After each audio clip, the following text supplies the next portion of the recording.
Event invites, new MacBooks, Apple fixes its keyboard issues, more iPhone 11 leaks, and Touch ID is back. Brace yourself because there's a lot going on with Apple this week, and I'm gonna try to break it all down for you in the next 10 minutes. We started off the week with a product launch from Apple. Now, don't get too excited because they're just updates to the original MacBook Pro lineup, and they still pretty much look exactly the same as last year's models. But there are some important updates to point out. First up, under the hood, they have brand new processors, 9th gen Core i7 and Core i9 CPUs from Intel.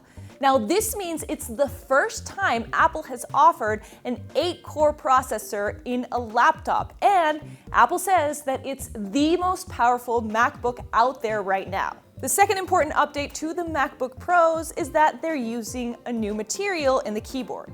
Now, they still have that traditional butterfly switch mechanism that has caused so many issues, but apparently the new material is going to help prevent the problem. Now, we've kind of heard this before because in the 3rd gen keyboards, Apple used a protective membrane underneath that still didn't solve the problem, so jury's still out, but at least it's a good step forward.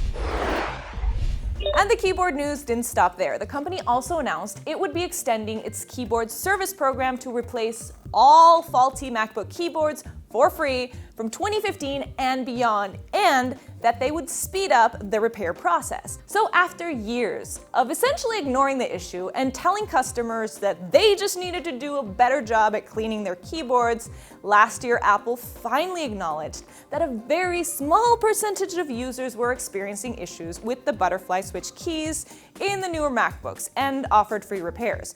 But this fix only covered 1st and 2nd generation keyboard repairs. And apparently, the 3rd generation keyboards were also having the same issues. Now it covers all of the above, including the ones Apple just launched. And instead of having to wait over a week for your repairs, they will get done faster. In fact, some of the repairs will include the new keyboard material that Apple just announced in its new Pros. Now, this acknowledgement might come 4 years too late, but hey, I'll take it, because it's not every day we see Apple owning up to its mistakes. We've talked about the potential for a Touch ID comeback in previous episodes of the Apple Core, and this week it's becoming a definite possibility, just maybe not as soon as we'd hoped. Apple's latest patent, published in Patently Apple, shows just how the company plans to do this by embedding pinhole cameras behind the screen of the phone that could 3D map your fingerprint regardless of where you position your finger on the designated surface area. Now, this doesn't mean that Apple is planning to replace Face ID anytime soon, but it would be a supplementary form of biometric identification that would make it even more secure, and hey, why not both? What's exciting to me about this patent is that it shows pictures of a working prototype, meaning Apple is pretty far along in the process. Plus, this is the 4th patent of its kind Apple has filed in the last 6 months, so it's a pretty big clue of what's to come. Now, the bad news is that it likely wouldn't be ready to go into mass production until the 2020 cycle.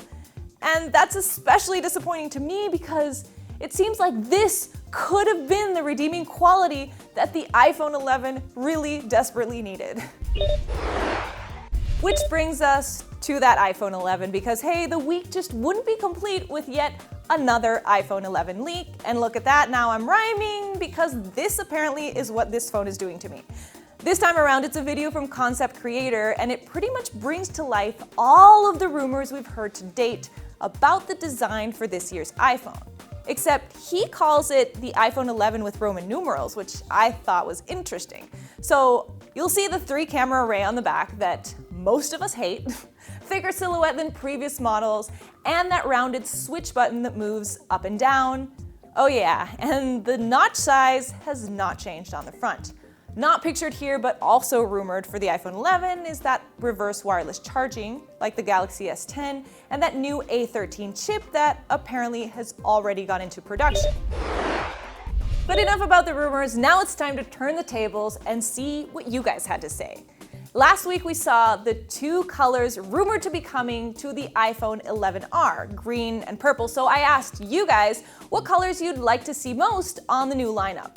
And I was actually surprised to hear that quite a bit of you were actually gonna miss that blue and coral.